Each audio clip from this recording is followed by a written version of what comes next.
practice. Earned a BS in accounting from Brooklyn College, then went back to school, earned a LLM in taxation at the NYU School of Law, and a JD, a Juris Doctor, from the Brooklyn Law School. So you can see he sort of kept it in the neighborhood, but really did a lot to further his education. He earned his promotions by building bridges and outstanding services from a tax staff all the way to a partner. And then served many clients in leading roles, was a tax partner that worked with CXOs across a number of corporations providing excellent services, and from that moved up into firm leadership roles. Barry was the U.S. managing partner of the Deloitte practice from 2003 to 2007, then the CEO of Deloitte LLP, which is also a U.S. firm, all services from 2007 to 2011, and is currently CEO of our global Deloitte firm, where he is going to be retiring next month at the end of the month. And unless we open a firm on another planet, I think that's about the end of the line. And Barry's going to be then graduating into a full-time faculty role at Columbia, where he's going to be helping with the next generation of leaders, using his experience and using his talents to be able to develop people like you to aspire to great things. So with that, I'd like to ask you two gentlemen to the stage.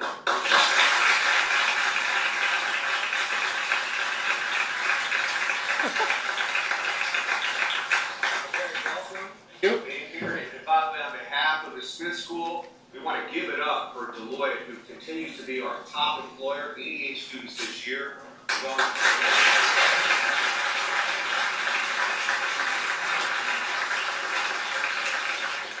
In our last session, our fireside chat, I had the opportunity to hear Barry talk about it's important to be up there and be number one and kind of stay there if we're not. And I know when I showed him our wall of distinguished recruiting partners, the first thing he asked me was, are you the top recruiter? And so, hands down, thanks to all the alumni and the like that have made this happen.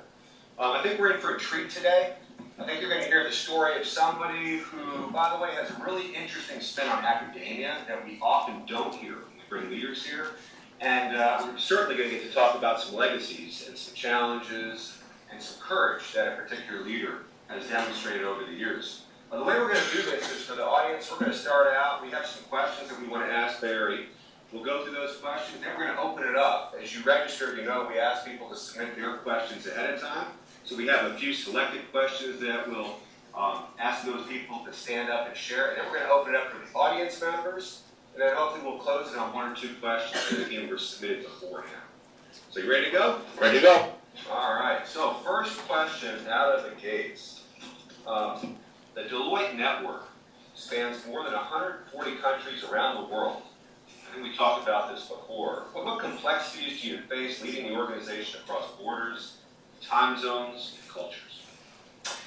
Well, first off, time zones and across borders itself is an advantage, not a complexity that kind of gets in the way of managing this large organization. The fact that we can serve our clients 24/7 by operating across borders and operating in different time zones is obviously really important. I think with technology as it is today, those are not issues. In a world like ours, there are other complexities. We've got lots of complexities. So take the global organization for a moment. If you think about our structure, we're not structured like a typical company is structured.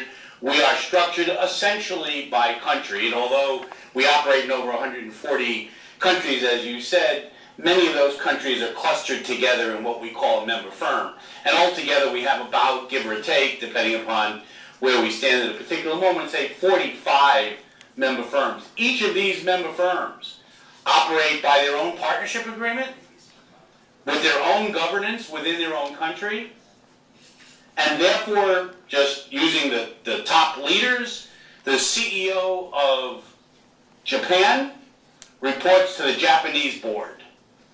The CEO of Japan does not report to me. And so when you're leading an organization, trying to get commonality of initiatives implemented, consistent culture, driving the same level of quality and the same level of behavior necessary to drive an as one philosophy, which is our philosophy in serving our clients. The biggest complexity is that I can only influence everyone. I can't have staff authority or line authority over them and command them to behave a certain way. So that requires a very different kind of leadership. That requires a lot of walking the halls of all of our firms around the world, getting them to buy in, getting them to understand the consequences of not participating in it, and driving that consistency that they want in serving their clients. And so my biggest challenge and the biggest complexity of an organization like ours is that it's operating to influence outcome rather than having line authority. So I do not have P&L responsibility in Japan. But if Japan doesn't produce the P&L, I'm responsible for it. 4 years of that was enough, right? And so being able to drive the organization that way is our biggest complexity. I think a second complexity for us is traditionally we've been an audit firm. If you go back to the history of a Deloitte, we were an audit firm, like many of the big four firms are. We are now into many other businesses for all of some very good and rational bases for doing that. In fact, at Deloitte in the US, our consulting business is our biggest business right now. Well, the audit regulators are concerned about that. And they think that with a consulting business that's growing rapidly, that's the biggest part of our business, that somehow we will take our foot off the pedal of audit quality. And so operating a multidisciplinary business in which you have folks that are consultants that come from all kinds of different backgrounds, to auditors that are traditionally almost exclusively accountants, to other businesses that we have, bringing them all together as one business operating under one roof with one profit pool that we all share is a challenge. And getting that behavior that drives a multidisciplinary, better together kind of strategy is a complexity in our business that's quite challenging.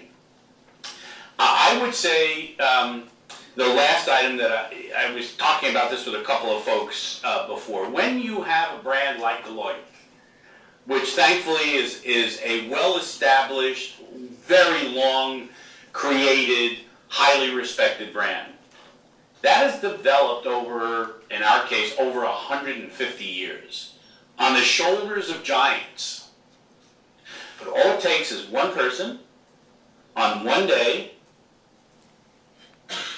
screw that up. And the complexity of managing a multicultural business in over 140 countries to make sure that we create the tone in the organization about proper ethical behavior and proper leadership behavior and style and culture, having that consistency is a complexity that is pretty daunting. So those would be the three things that would come to mind in particular, although there are others that really make an organization like Deloitte complex. And I think I heard you say earlier that's the kind of stuff that keeps you awake at night. It is. Back in 2003, 2004 timeframe when I first came into one of the elected leadership roles, the thing that kept me awake at night was litigation. Audit litigation was through the roof. And an organization like a Big Four firm was having difficulty understanding how to deal with that, how to reserve for that, because we're a partnership and it's very different than typical corporate environment in that regard. And so that was keeping me awake at night. The first time I came into the leadership role, there was a multi-billion-dollar lawsuit facing me without $1 of reserve on our financial statements. That kept me awake at night. Today, that doesn't keep me awake at night. Our litigation environment is different. It's stronger. We have better QRM. We've got better processes to ensure the quality of our work, and the environment is a lot different today than it was then. But today, what keeps me awake is what I just said, that the one person that somehow goes a little bit left. And frankly, the regulatory environment is far more intense today than ever before. We're not a bank, we're not a financial institution. They're definitely the subjects of more and more, and perhaps the greatest amount of volume of regulation. But we too are regulated, and we're regulated in our audit business, and being a regulated entity is very, very different than being self-regulated, which is what we were many years ago. And so in that environment, it keeps me awake at night in terms of the inspection results of our firm, in terms of the drain on our audit brethren in our firm for the kind of introspection that's provided to the quality of their work every day. So it sounds like your retirement, you're going to get a little bit more sleep. Is that fair? Well, I hope so. Sleep has not been in my vocabulary for the last 4 years. Now, Barry, a lot of the questions that students asked were around Deloitte University. So we know that as CEO, you championed and successfully led the development of that in Texas. And it's a huge investment in the partnership, especially at a time of the height of the financial crisis. You invested in that. Why was it so important? Did the risk pay off, and what were the challenges that you faced? So let me start with the end, the outcome. The outcome is Deloitte University is operating strong. We test the quality of the facility with every session evaluation, and our evaluations today are averaging 4.8 out of 5. In the Deloitte culture, that's unheard of. And so the feedback that we get from our people, which is both on the pedagogical experience as well as the environmental experience, has been off the charts positive. So today, although we don't have direct metrics that I wanted to have early on because of the challenge that some of these metrics may not be clear indicators of Deloitte University's success, for example, tenure. So if someone goes to Deloitte University and they're with us longer than someone that doesn't go to Deloitte University, can you conclude, therefore, that Deloitte University caused that tenure to be greater? And I think the statistical experts in our firm would say no, and therefore we stopped doing some of that. So the 4.8 out of 5 is really the best indicator that we can have on it. It's our people telling us. I still get apology notes today from partners in the firm that didn't approve of Deloitte University when we created it, saying, I've now been there, it's great, thank you for persevering and getting it done. So the outcome, I think, is great. The articles, I don't know if you guys saw the most recent article about Deloitte University written in the press. It's been really fabulous to get those kinds of accolades, quite humbling, frankly. But the results have been pretty good. So can I jump in for a question? I got a question. Yeah. So as a human capital, as a leadership professor, what I'm wondering is, how does a guy from New York, growing up in Brooklyn, who has a passion for math, where in the world does the passion for developing people come from? Well, from the fact that I was exactly that kind of person and didn't have that opportunity. People that I was around in my early days were not committed to leadership development. We're not there to create that kind of learning environment for me. And I saw the power of learning. Let me tell you how Deloitte University started, though. So a little known fact. It didn't start because Barry was really passionate about education and learning and development. It started because I'm somewhat anal about learning about things that I don't know about when I'm now in charge of it. And so when I first became managing partner, the first thing I did was I did deep dives into various elements of our business, all of our businesses, all of our internal channels, including HR. And when I got the report by the folks in HR, as I'm listening and doing this deep dive, they're telling me that the cost of training and development is going through the roof. And all I'm hearing as I'm going around the firm that the quality of our education at the firm was not going through the roof. Needed a woeful shot of adrenaline. But I didn't quite understand it, so I asked a very simple question. And I said, so does that mean that more people are being trained, or that the same number of people are being trained but with more classes? Because why else would the cost of learning and development go up? And the answer was no, it was none of those. It was the cost of facilities that we were choosing to be trained at. And then I asked the question about the quality of the experience that our people were getting. And they said, well, the consistency of the technology, the quality of the facilities, the faculty, which were all Deloitte people, would cancel in the last minute, and we'd bring in substitutes, and they weren't prepared to. I looked at all that and said, there's something fundamentally broken here. We don't have a quality education program, and it's costing us more money. So I said, you guys got to go back into the drawing board and come up with some solutions. This dog doesn't hunt.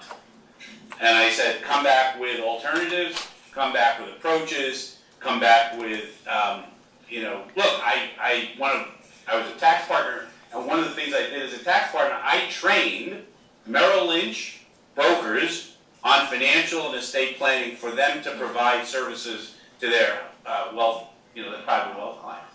And I saw their facility. And I knew what Crotonville had. And I heard about Arthur Andersen's St. Charles. As a Deloitte person for life, I never was visited there, but I knew of it. And I said, guys, there must be something in here. And after much go-round, they came back with, what about this concept? And then when I heard about the concept is when I started thinking about and brainstorming about the power of the university. Brand, recruiting, culture, teaming, one Deloitte, quality, consistency, technology, home, call it home. It would be a powerhouse, and it was the cost that spurred it and all these other things that caused me to drive it. Well, I know that our dean is sitting here very, very excited because I think in July you're heading out there with other deans to go to Deloitte University, so I know Alex is excited. And I know that we're the other faculty that have been to Deloitte University, and you all have come back raving about it, so we thank you for really putting a stake in the ground and saying this is important, that it's important to do the right thing, and it sounds like you're looking at the ROI of these efforts, and it really is serious. It's serious about it. It really is. I'll tell you a little funny anecdote about this. So the big four CEOs get together regularly to talk about profession-wide issues. And I was online at the break for lunch, and I won't tell you which CEO, but one of the big four CEOs tapped me on the shoulder and said, how did you get that done? And I said, what are you talking about? And he says, Deloitte University, that's like an unbelievable home. I said, that was a breeze. So speaking of breezes, there's this concept called millennials, managing millennials. And given that our audience is largely made up of millennials, what is Deloitte doing to proactively respond to that, in addition to training and development of our folks? What are you all doing to respond to their views and their needs as it relates to business today? So we, every year now for the last 3 or 4 years, have done a millennial survey at or around the time of the World Economic Forum. And we released the results of that survey with the purpose being to really understand, in part, what are millennials interested in, what matters to them, what actually goes into their decision-making and picking a company to work for. Many millennials will have multiple choices. And so that survey produced a couple of interesting data points. Number one is that millennials are interested in a company that cares more than just making a profit. They want to see a company that is committed to a purpose, an identity, a way of doing things, a way of contributing back that's beyond, everything you do has got to be to improve the bottom line. That's the first thing we saw. it's said in a number of ways, but I'll sum it up by saying they want an organization that has a purpose beyond profit, and that their actions and what they do on a day-to-day basis is consistent with that. That's the first thing we hear. The second thing we heard was that millennials believe that generally corporate America are not innovative. They're not committed to innovation. They're not committed to driving intrapreneurial behavior, rewarding it and recognizing it, and taking advantage of the creative minds that today's youth can provide in the organization. And worse, they think that most companies think they are. And so there was a real challenge in this, and those are the two big things that we got. So when you think about what do you do as an employer to be attractive to millennials, you have to be understanding of what millennials want. Now, let me move forward. It is very clear that when we ask our people, what are the top 3 reasons why you choose a particular employer, why you came to Deloitte? One of the top 3 is commitment to corporate responsibility. Defined beyond what typically is included in corporate responsibility. What's included is commitment to diversity and inclusion, commitment to community, both in terms of the willingness on the part of the organization to fund social impact issues, but also to give our people the time to serve not-for-profit kind of activities because of the impact to society that it could have. They want to see all of that. And they don't want to just see a statement on the internet that says that's what the company does. And so when you look at the things that we do, it's all in part to adapt to and to be responsive to these needs that millennials are looking for. And so we have a very robust diversity and inclusion commitment. We have a singular purpose statement that is Deloitte makes an impact that matters, and all of our people are in the process. This is brand new, off the press, although we have had a purpose for ever since we've been around. We haven't really articulated it well, and so we're now in the process of articulating it and making sure that when people wake up in the morning, they know that their objective is to make an impact that matters, whether it's with clients, whether it's with society, whether it's in learning and development or in recruiting, whatever the case may be. And so we have a purpose. We're committed to all the things. We have a pro bono program at Deloitte, for example, that is in the neighborhood of 60, 70 million, I forget the number now, we're up to, of free services to not-for-profit organizations where our people are assigned to those not-for-profits as if they were a for-profit client. So it's not an also do, it's embedded in our assignment process. These things matter. So put all of that in response to what I talked about, we heard in the survey. But there are other things that millennials want. They want to be CEO the day after they join.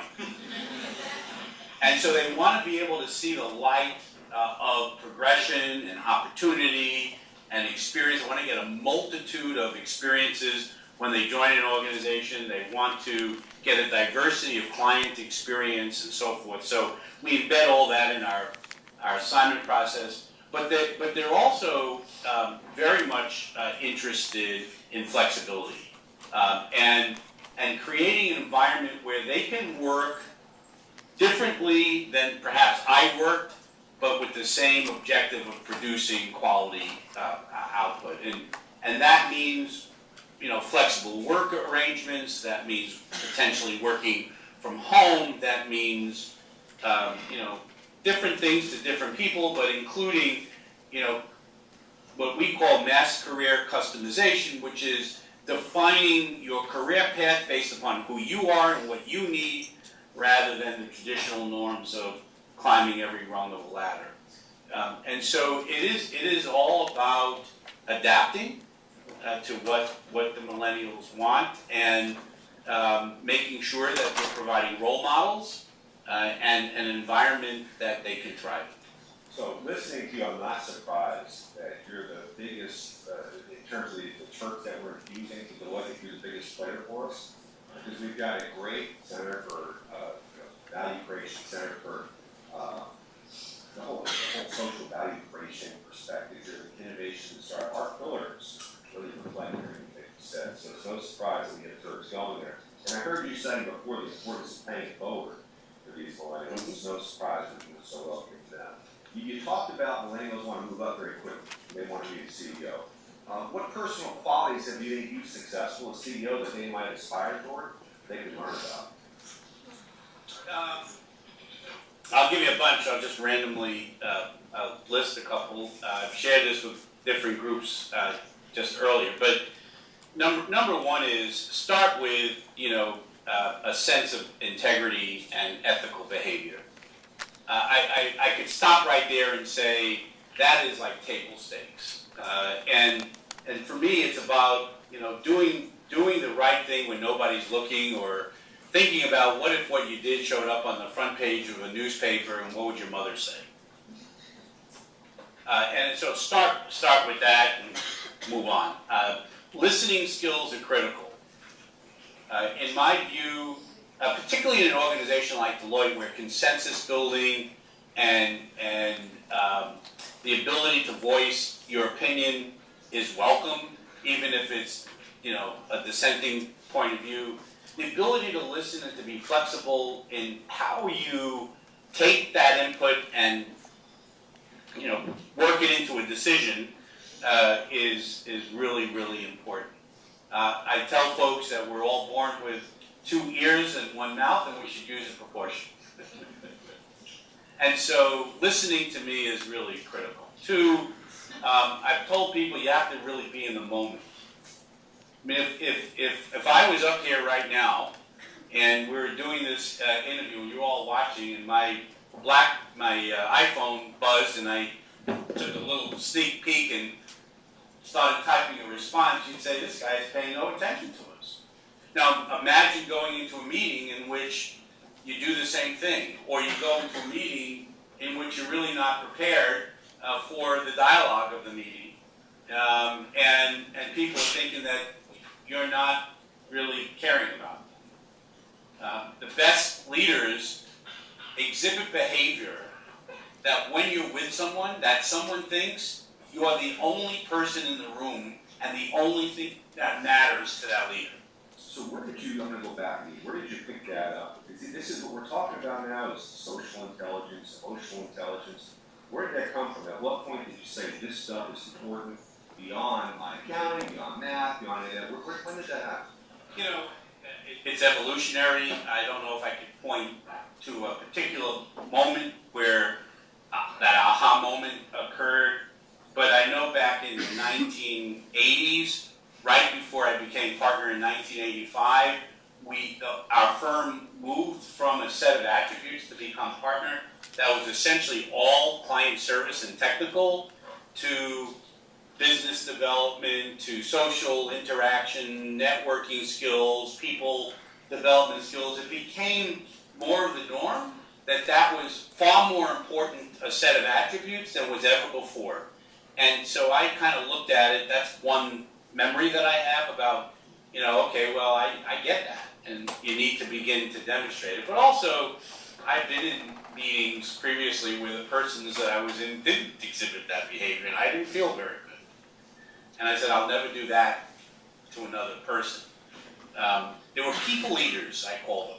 People who were really brilliant at their business, but, oh my God, they wouldn't even know how to deal with the HR side of things, and yet alone help people develop, but treat people with the proper level of respect who are learning and growing.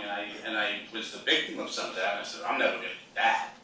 So that's sort of where I got it. But it is proven to me to be true, not only for myself, but for others that I watch who are successful leaders. They do that brilliantly. They walk into a room and you sit down with a bunch of people, and the people think that they are the most important person in the room. They themselves. And it's really a skill that needs to be developed, and people do have that, I think. So I'd be remiss if I didn't ask you to follow up on our earlier conversation. Along these same lines of people leaders, you talked about the naysayers, the importance of being open and surrounding yourself with those naysayers and embracing that. Can you maybe expand on that a little bit for our Yeah, sure. Well, first of all, let's take it in reverse. If you surround yourself with people who are yes people, one of you is redundant. And so from my point of view, always having people that have a different perspective, that can add value because they have a different perspective are really good, number one. But more importantly, if you're interested in execution of your decision, and you want it to be successfully implemented consistently wherever it needs to be implemented, the people that have to do the implementing are best if they're in your tent at the outset. And so bringing them along the journey to socialize and to sort of own the decision so that it's their decision makes it far easier to implement ultimately when that time comes.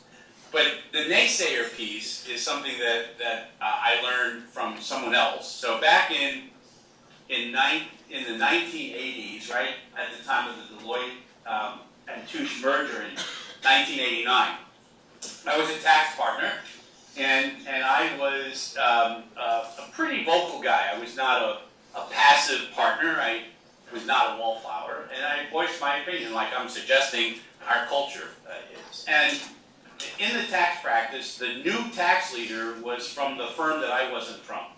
And so he came to the New York office to introduce himself to all the tax partners, and he talked about a particular methodology of selecting partners that was unique to his firm. And I listened to it, and I actually thought it was a really dumb idea. I didn't like it, and I couldn't resist, and so I raised my hand, and I indicated why I thought it wasn't a particularly good strategy. This is my new boss. Sometimes you wonder how smart I am. And day after that meeting, I get an email from him thanking me for my input and appointing me to be the chairman of that process going forward. And I became the chairman of this process. It was the partner selection process, actually, and I championed it. I learned about it. I actually liked it, but I tweaked it. I tweaked it for the pieces of it that I didn't like, that I didn't think were culturally what we were looking to do, and so forth. So I learned then that it's not a bad idea when you're driving a big decision that you need to be made to have it be implemented consistently and effectively around the organization, to put a naysayer, identify them early, and put them in charge of it. And watch it. You know, you don't just let them go, and you don't get involved, you watch it. And then what I found is almost on every one of the occasions where I've done that, the answer is the same answer that I would have come up with, except the guy thinks it's their own. He drives it, and successfully drives it. And so I really, that's an Abraham Lincoln way of, you talked about yeah, before. that one of his thinking was you bring your friends close, but you bring your enemies closer. And there's a little bit of that in my naysayer approach to this. And it works. It works for me. And I've got another month to test it further. In the sense of sharing, persuasion, influence strategies, I think that's important for our students and community to walk away with. At this time, what I'd like to do is kind of open it up to some of the questions that students submitted ahead of time. The first question comes from Daniela Gomez. Pick up Daniela.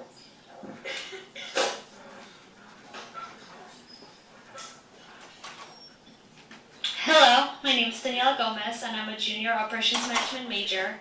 And I wanted to ask you, what element do you believe to be the most important for any analyst or consultant to have in order to be successful in the industry? What element? What Element or quality? So I think if you talk about the technical side of being an analyst or a consultant, you really have to have excellent analytical and judgment skills. Almost every project that you would be on, there's no necessarily right or wrong answer. It's how do you take experience and examples and theories and apply them to a set of facts and circumstances that therefore requires you to do that, to have good judgment and good analytical skills. So if that's what you were looking for, that would be the answer. If you're saying, from a skill set perspective, I still think when you're young and you're joining an organization, it's work ethic. It's work ethic in terms of working hard, working to learn, working to really absorb as much as you can from the people around you, and really trying to be the best that you can be in the early parts of your career. So I don't know which side you're looking at, but I'll give you one. Our next question comes from Nicole Lopez. Nicole Lopez. I know who you are. And my question is, throughout your career at Deloitte, what have been the benefits of being able to effectively foster diversity within the workplace, and have you ever faced challenges in doing so? Me personally, I definitely faced a situation in which I was quite uncomfortable personally because of the circumstances and the challenge that was imposed upon me based upon my religious background. And so I was quite uncomfortable with it, and I had a very clear experience that said, we're not going to create a culture in our firm going forward that's going to allow this kind of mentality to exist. Having said that, diversity and inclusion to some is a nice thing to do, is the socially acceptable thing to do, and if you have that approach, it's the wrong approach for business. Really, it's about the business imperative associated with diversity and inclusion, and that is that our clients are demanding it. The demographics of the people that we want to hire are changing dramatically, and these are individuals with the skill sets and the degrees that we need and want. And if we don't create a culture of inclusivity and an environment with role models that would attract these individuals over the next decade, we will be at a competitive disadvantage. So there's a very clear, there isn't a proposal today of any magnitude that we get that doesn't ask about our diversity and inclusion statistics and philosophies. And so you cannot win in the marketplace for clients or for talent unless you got this right. You can't. Unfortunately, there's what I call implicit bias in all humans. And it comes through in particular in the area of diversity in the workforce. And so you could never take your foot off the pedal, even if the results of your recruiting and your retention is doing better. And so we will always have, at Deloitte, a commitment to doing better in these areas, whether it's in hiring, whether it's in fostering role model behavior, creating leaders, etc. We are the first of the big four firms, probably the big eight, if you go back to the existence of the big eight, that had as its CEO a Hispanic. We are the first now of all the big four firms, big eight if you will, that has a woman CEO. That is because not of just natural consequences. It's because of intent to create the environment in which all people can thrive. So it's really, really important. And I know it's important because as we walked over here, I asked you how, your feelings about the culture, the leadership, the continuity of your ideas, and you spoke right away about your leadership and a female CEO coming in, how excited you were. So that was without a question. Our next question comes from one of our very talented staff members. That would be Cliff McCormick. Mr. Salzberg, thank you for being here. You touched on this right at the very beginning of the conversation, but I want to take you back to the expansive global network, how you're an influencer of results, but not really have line item authority. Can you maybe cite an example for all of us or two where you've been perhaps very thankful that you've been able to rely on localized leadership as an effective driver versus centralized. And then it would be interesting to hear where maybe the converse was true, where centralized really was what you needed to go with. So localized has to absolutely do with knowing the market. There's no better people to know the market in which you're operating than the people that are resident in that marketplace.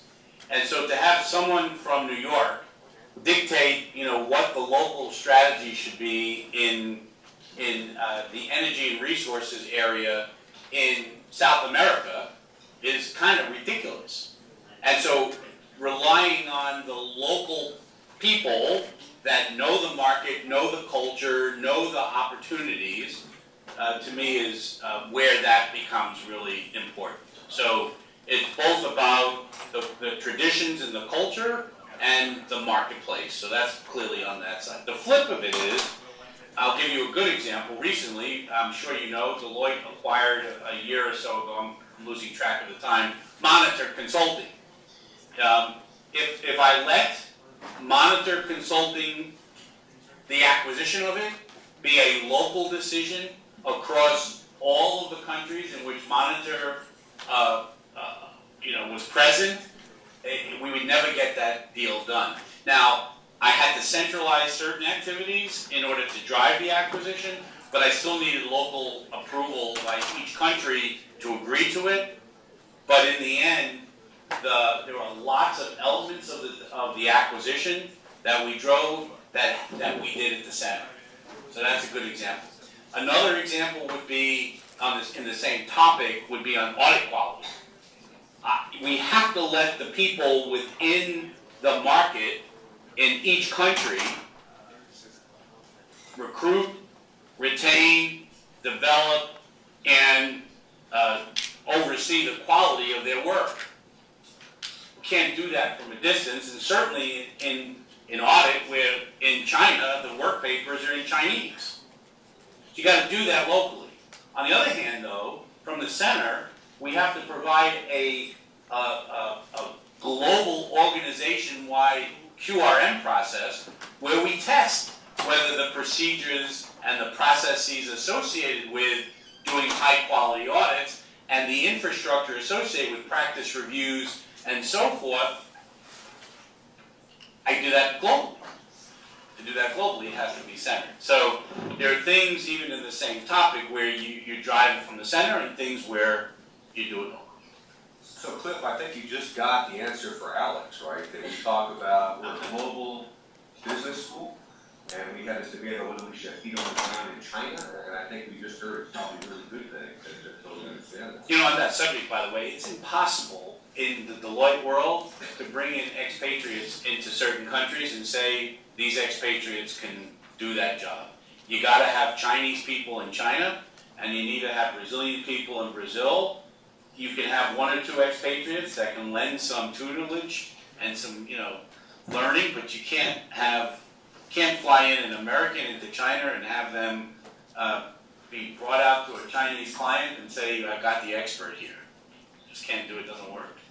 So the next question is from one of our MS students talking about China, one of our students from China who couldn't be here, but it's a great question, and I think one that a lot of people want to hear the answer to, and it's person overseeing recruitment would love to hear what you have to say. I think I kind of know the answer. But Joey Chin asks, how has Deloitte distinguished itself from the other members of the Big Four? Not just with respect to China, just in general. In general. I would say differentiation of the big accounting firms has been the hardest thing for the profession, going back to time immemorial. I would say that if you had to pick one thing that differentiates one of the big four from the other, I would pick culture. I'd pick culture in terms of, to list team environment, I'd pick consensus orientation versus command and control. I would pick, some firms have a greater commitment to one thing versus another, whether it's social impact or learning and development or something else.